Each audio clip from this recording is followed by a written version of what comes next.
Yang Amat Balik Pulau, selepas Tuan Muhammad Silam, selepas silam Menteri menjawab. Terima kasih Datuk Speaker. Pertama sekali saya ingin mengalu-alukanlah perang undang-undang ini.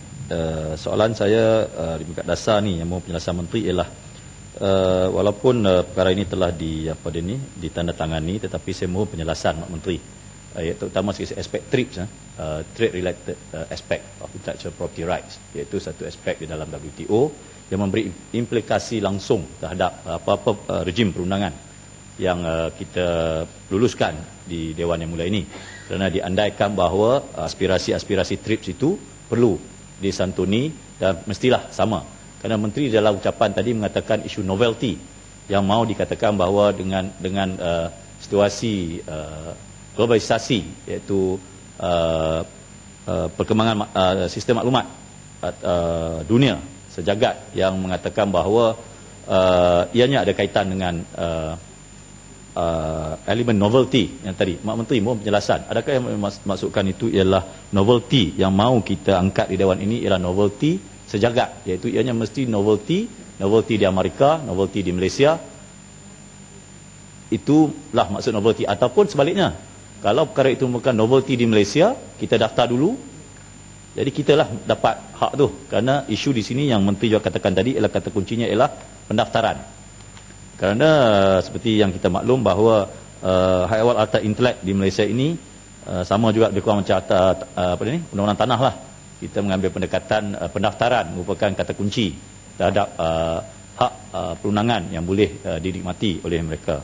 Jadi isu novelty saya mohon penjelasan Mak Menteri. Kerana Mak Menteri, di Indonesia saya tengok walaupun polo didaftar di peringkat antarabangsa, polo antarabangsa kalah dengan polo Indonesia.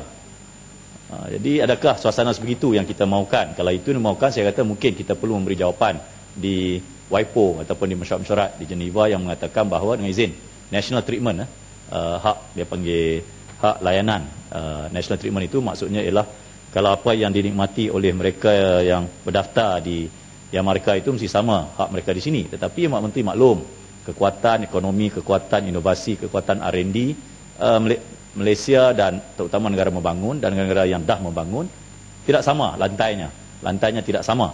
Dan Menteri maklum dan saya pegawai maklum bahawa TRIP yang saya bangkitkan itu mempunyai kritikan yang kuat ketika mana ianya mula dicadangkan di peringkat awal.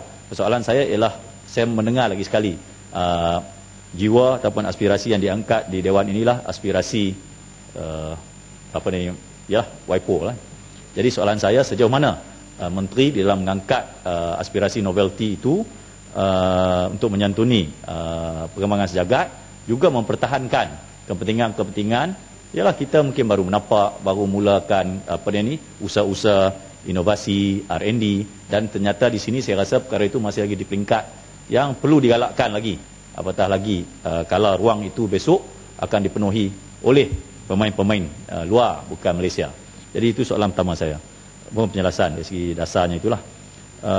Kedua, Mak Menteri, tadi juga ditimbulkan mengenai isu baru, iaitu isu yang boleh dikatakan satu perkara yang boleh dibanggakan tapi perlu penjelasan, iaitu jurnal rasmi harta intelek.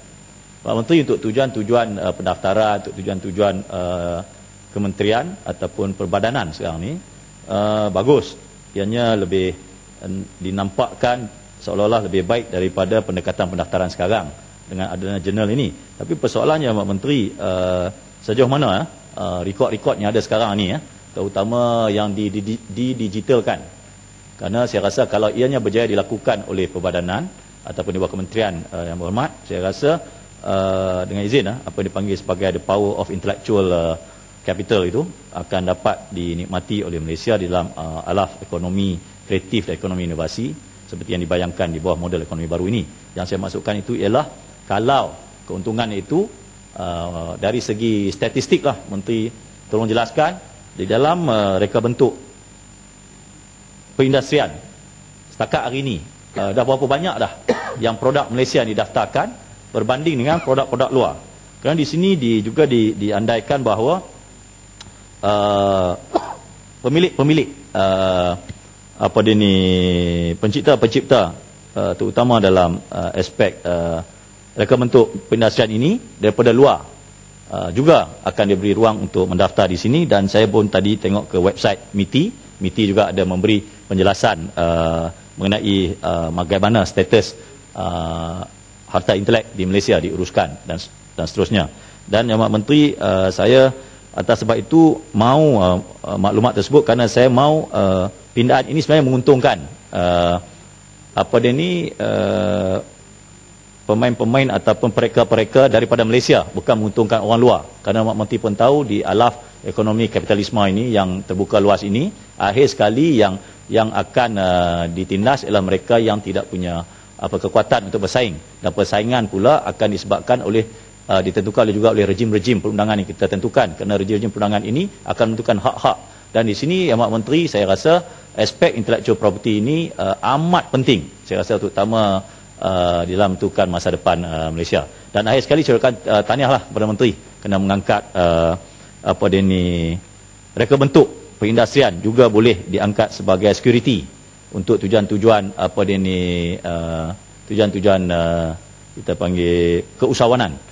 Kerana saya rasa itu perlu, kerana rungutan-rungutan di lapangan mengatakan bahawa evaluation ataupun nilai terutama oleh pihak-pihak bank, pihak-pihak yang mahu menyalurkan dana itu agak sepi, agak kurang meyakinkan apabila harta intelek diangkat sebagai modal collateral ataupun security berbanding dengan tanah, berbanding dengan kita panggil privatization contract. Saya rasa kadang-kadang untuk yang menentukan kemampanan sustainability masa depan, nilai tambah di dalam ekonomi Malaysia, saya rasa ialah intellectual property. Jadi atas dasar itu saya mohon Menteri menjelaskan sejauh mana sambutan pihak industri, terutama pihak-pihak bank lah, dalam bersetuju ataupun ini dibuat disebabkan oleh pihak industri yang mau ataupun kementerian yang mau. Saya khawatir nanti menteri mau ianya boleh jadikan security, tetapi pihak bank ataupun pihak pengeluar dana tak bersetuju. Bagi mereka masih lagi tak cukup kuat. Bagi mereka masih lagi memerlukan dengan izin landed property ataupun perkara-perkara yang biasa. Jadi saya rasa kalau itu yang cuba dicapai, saya rasa kita perlu mendapat keyakinan kedua belah pihak agar akhir sekali yang untung ialah pencipta-pencipta. Itu saja. Terima kasih.